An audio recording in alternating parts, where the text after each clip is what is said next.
Aloha, this is me, MarkO, talking, and I welcome you to Dances with Dragons, a Green Heart Foundation podcast. In this podcast, you will hear about my real-life stories and adventures, together with the exciting current projects of our Green Heart Foundation. So, sit back, relax, and get ready to listen. So we're back, and the story continues. I still have the tender, salty tears on my lips from kissing my sweetheart Francoise goodbye in Paris station. I have found myself 3 days later in Istanbul, and that's where the end of the Orient Express. And now I was on my own with a backpack and $800 and lots of energy, starting my journey to the east. And Istanbul is the gateway to Asia. So now I'm really entering the lands of Islam, going through, the plan was, as I'm going on my journey east through Turkey into Iran. Then I looked and I saw, well, then there's Afghanistan and Pakistan, and then you come into India, which is, again, an entirely new civilization, more Hindu, Buddhist, of course, than the previous 4 or 5 countries that I was going through from Turkey through Afghanistan after Iran. So I'm on a new high, walking around Istanbul, seeing the sights, finding the pudding shop, a very famous restaurant that all the Westerners went to, the hotels, every place that you wanted to be, you would find another traveler. I'm on the ground of Central Asia, the first country that is fully Muslim after Morocco. And I realized that I could jump on one of these buses, and it was very inexpensive, 60, 80 bucks, whatever you had. You could join the bus, you would have your seat, you would have your place for your backpack, and you would stay with this group of people the entire trip, day and night. You ate together, you went to the beach together, you went to the resort to sneak into a swimming pool and take a shower at the swimming pool. 1975 we are, and the Vietnam War was still not over. It wasn't going to end until April 25th of 1975, and this is now still January. And actually, I'm on this first bus ride that I took, deciding not to join the hippies and the magic buses. It was too Western. It was what I call too white. It was too clean, too sanitized, too organized. You were safe. I wanted adventure. I wanted to meet the locals. And I wanted nothing to do with the Western people. I began realizing that. And so I chose to not join one of the magic bus, which they had numerous.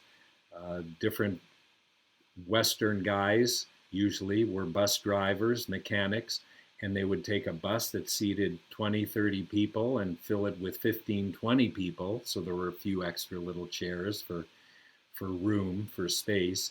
And you would get on the bus, and some of them were leaving directly from Paris and London, and you could get off in New Delhi, India, or all the way to Kathmandu. That was the ultimate destination, Kathmandu in the Himalayas. I chose not to get on the hippie bus.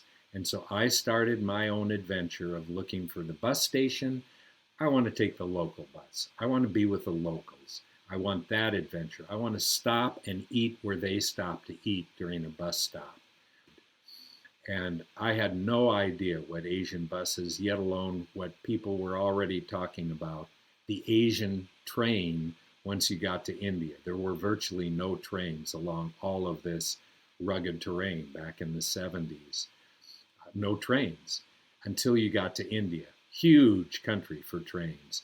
But people coming the other way were talking about You think it's bad on the local buses. You think this is tough. You think this is hard.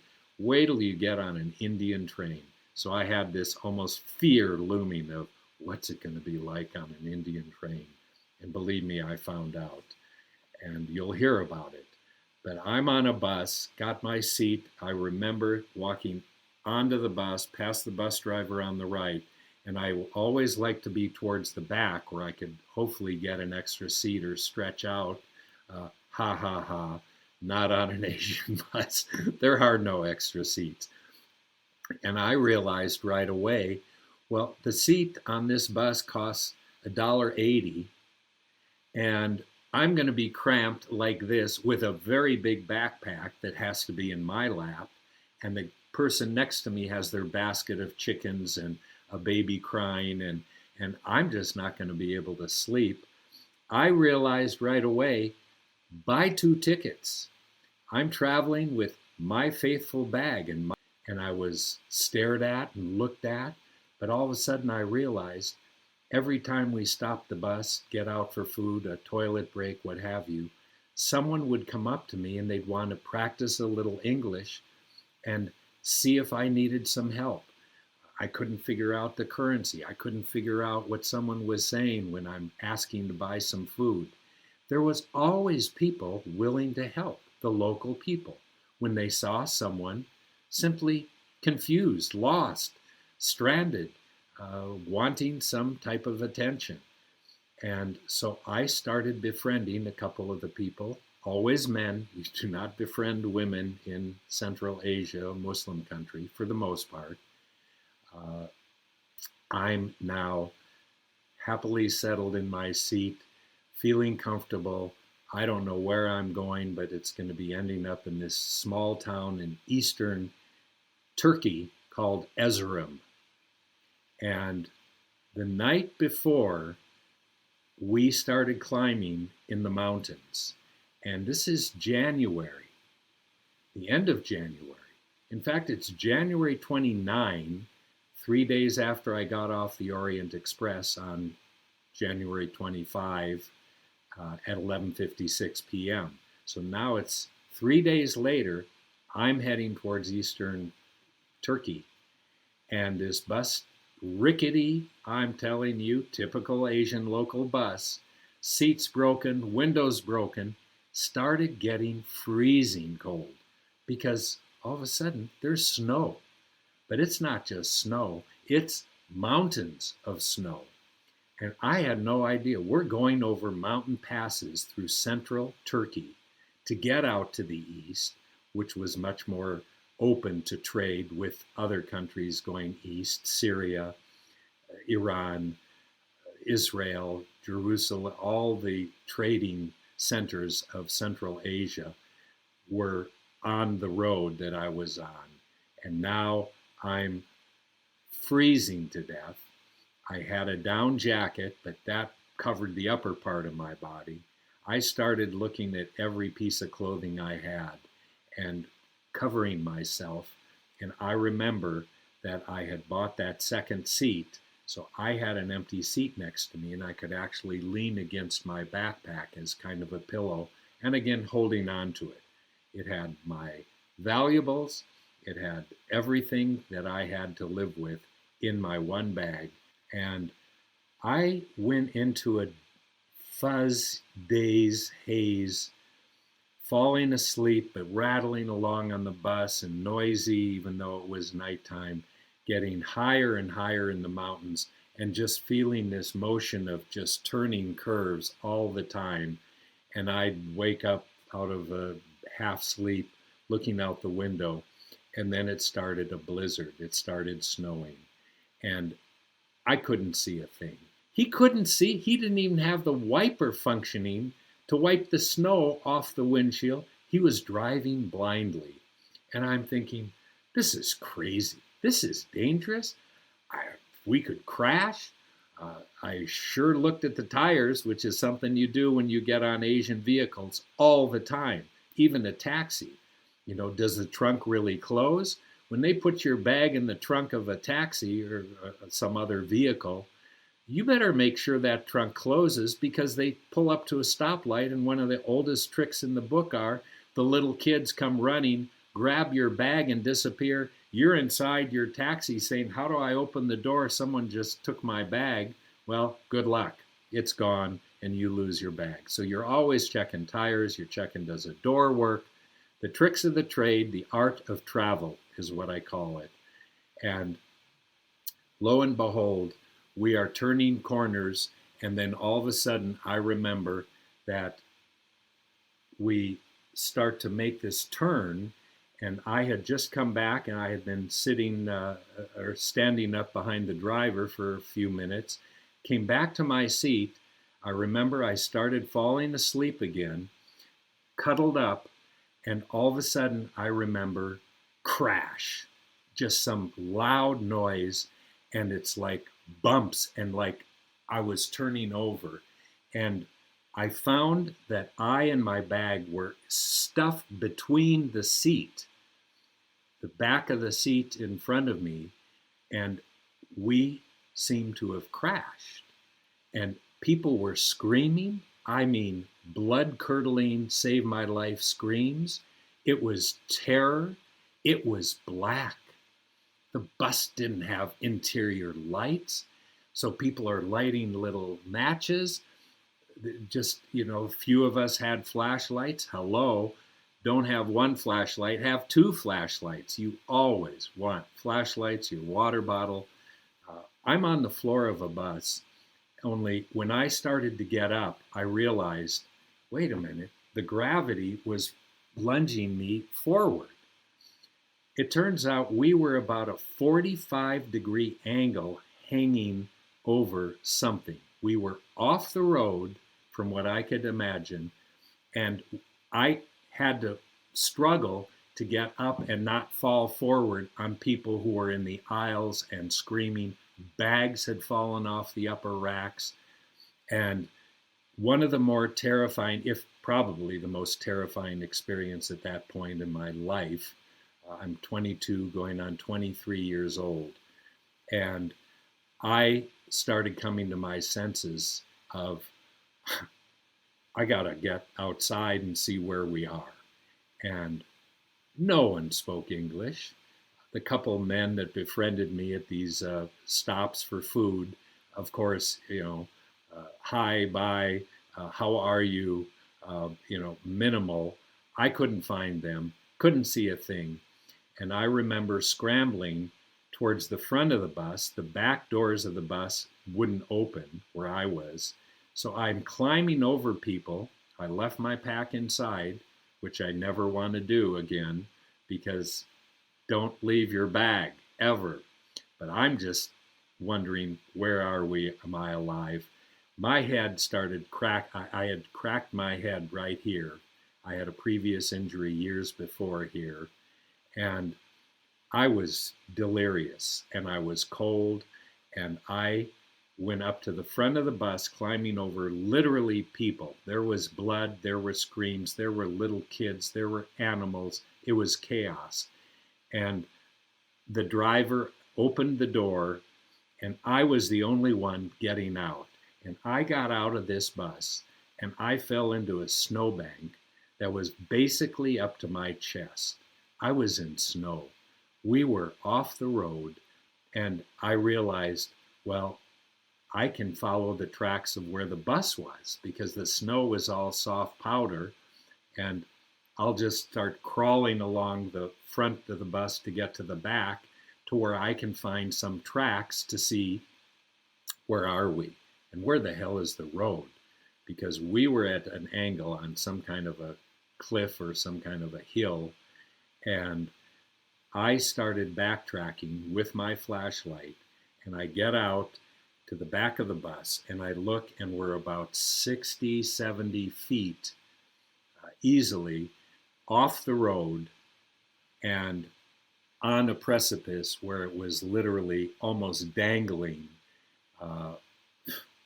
and the bus could turn over. And I got back out to the main road, and it was icy. And I thought, my God, how did it, I couldn't, and I had some good hiking shoes, good soles, good Vibram. They were called a Vibram sole back in those days, which was a shoe meant for hiking, meant for walking in ice or rough terrain. And so I had a good shoe, very important when you travel. Make sure you have a good hiking shoe. And I'm now looking at blackness. There was nothing to be seen. The snow had eased up, so I could actually see.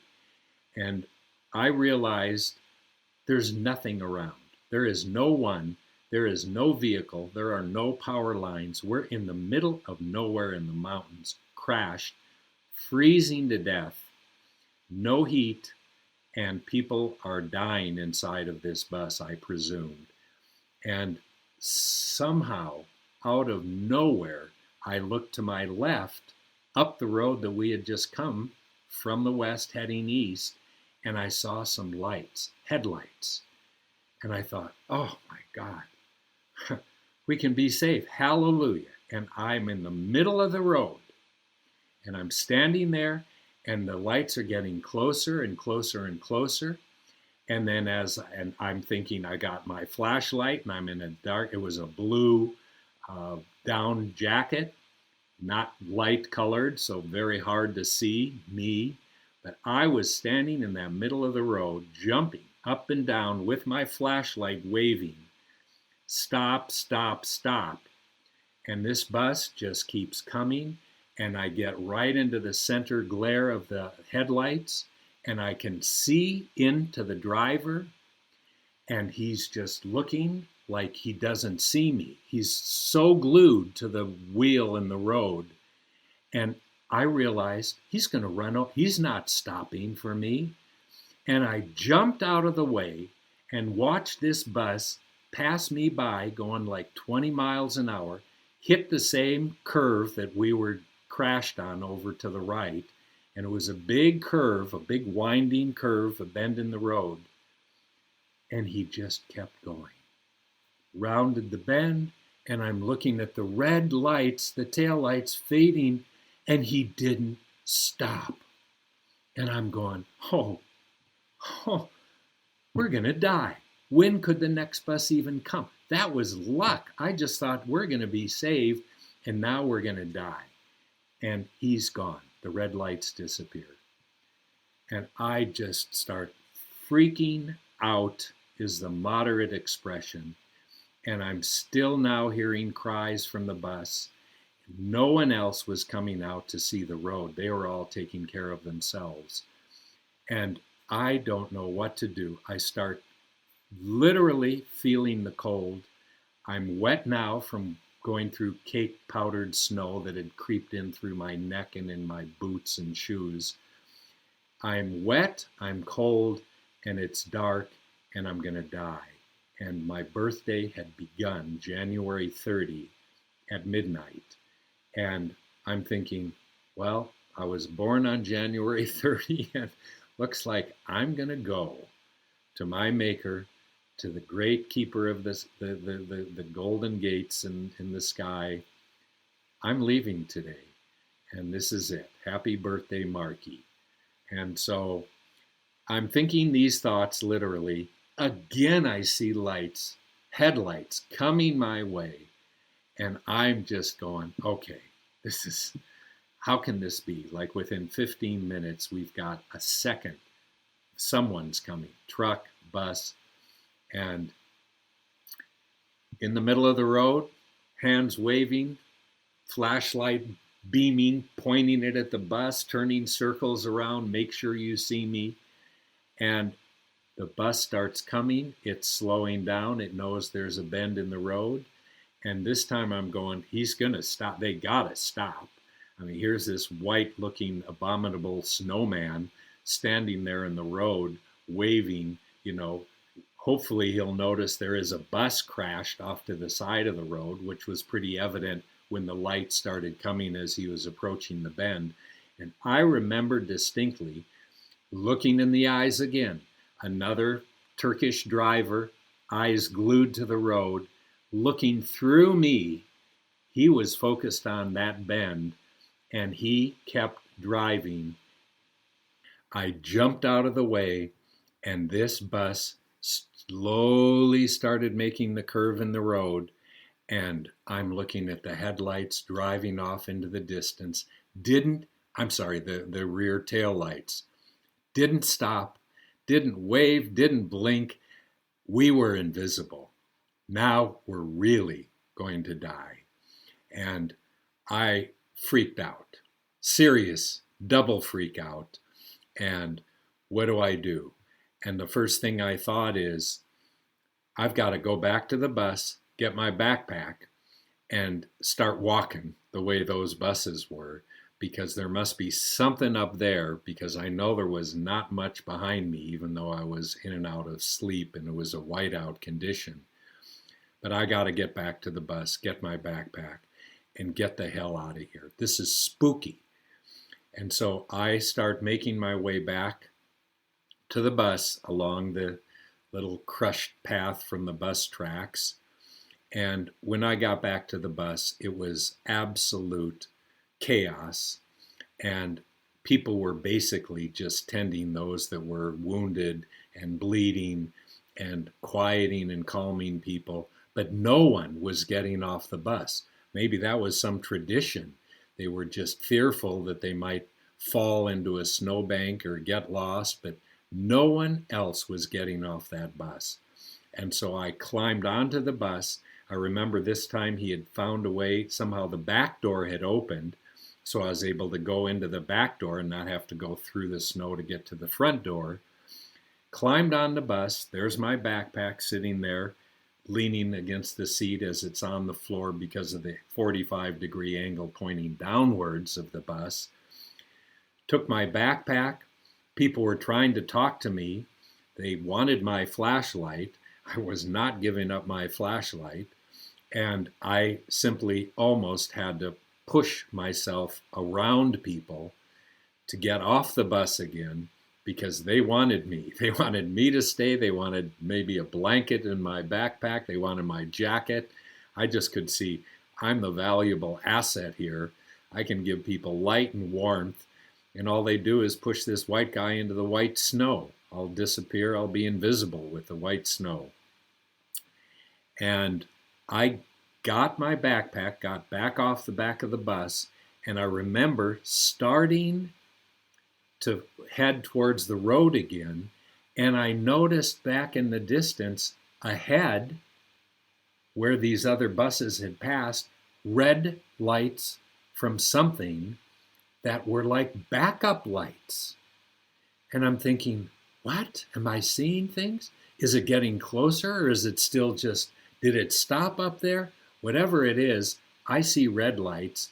And then I realized as I'm stumbling to get out to the road that the bus was backing up slowly.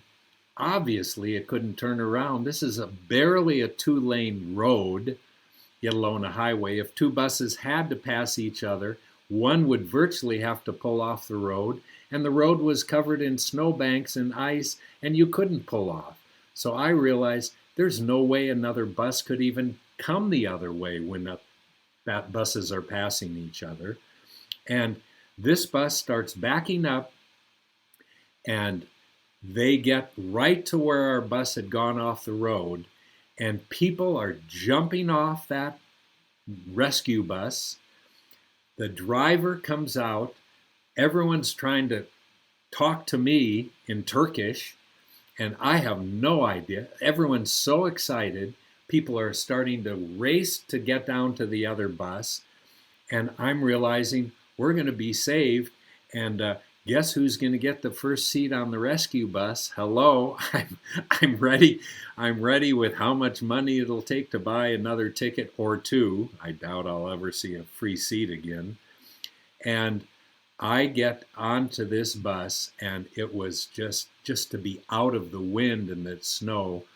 And I realized that this was a rescue bus, and that the ice was so thick on that road that the buses simply couldn't stop. They couldn't hit the brakes when you're on a bus moving 30, 40, 50 miles an hour and you hit an ice patch.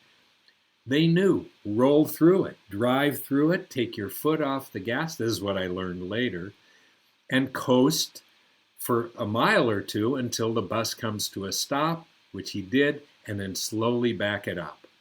And so we're being rescued, and I was in shock, literally. And then I start realizing I claimed a partial seat towards the back of the bus, and people are starting to push baskets and other luggage way to the back where I was, and realizing they're making room for other passengers. And so one by one, they started helping the wounded people, the people who were bleeding, who were terrified, screaming, into our rescue bus. And within an hour, all of a sudden, there was no room to breathe. The windows were so steamy from perspiration, from all the heat inside. And I just realized I don't want to see how he's going to drive. I don't want to see anything. I'm going to go back to sleep and wake up, hopefully somewhere where there is a room that I can check into anywhere, a bed, get some sleep. So that's all I'm envisioning, is hopefully semblance of a warm shower, a bed, and some food, but some strong drink. And we roll in, and it was turning light when we pulled into the town of Erzurum. And some of the men, I was some kind of a oddity, almost felt like a hero in a way, because I got on their bus, I was helping people. They must have been saying he was the one out flagging down and trying to stop a bus for help. But I had a number of men approaching me when we got off the bus in Erzurum, East Turkey. And they just were indicating, come with us, come with us. They brought me to a Turkish bath house, a hot, steamy Turkish bathhouse, men only, of course. And I couldn't have dreamed of anything better than to join these men for hours of a Turkish bath. And then, hey, it's not just a bath. The food starts coming in, and the Rakshi drinks start coming in, and I'm showing my passport. Look, January 30, it's my birthday. But I'm proud to say it's my birthday, and I am being wined and dined and warmed up. And all I remember is I'm alive. I don't know what just happened, but I am blessed to be alive. And I want to get the hell out of Turkey, because now it's time to keep going east and on to Iran. And that was a motto of mine. And so I settled in, spent a night at some funky guest house, but I had a bed, and I had some new friends that had invited me for dinner and more drinking, and a birthday that started near-death experience, literally freezing in the side of a mountain, to having my new Turkish buddies treating me. I couldn't spend a lira for the life of me, and I'm now feeling alive and grateful to be alive, and on to Iran. And this was going to be exciting, because I knew I'm entering the land of the famous Persian carpet. And I knew that Persian carpets were renowned, the finest carpet, the most appreciated, the most valuable of carpets. Of course, Turkey did carpets. Every country in the Middle East does carpets. All the way into Kashmir, they do Kashmiri carpets, even though that's part of India. It's a Muslim group of people that had settled in Persia, from Persia into Kashmir. They didn't do knotted carpets in Bhutan, which I found out later, nor Nepal. India was always a mix of Muslims doing Persian-style carpets. But the famous knotted carpets were done by the Tibetans. And I started learning all this because I'm tracing the history of textiles from each country I go through. It was my passion. I want to know who started doing Romanian blouses, why it started. Of course, it was for women to look gorgeous for a new year, a wedding, a ceremony, a festival.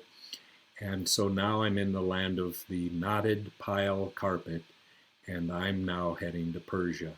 And I remember the morning I landed on a bus at a bus station in Tehran, the capital of Iran. Thank you for listening to Dances with Dragons. I hope you all enjoyed my stories of the adventures of a modern-day MarkO Polo. Join us next week to listen to more exciting real-life stories. If you enjoyed our podcast, please leave us a review and share it with others.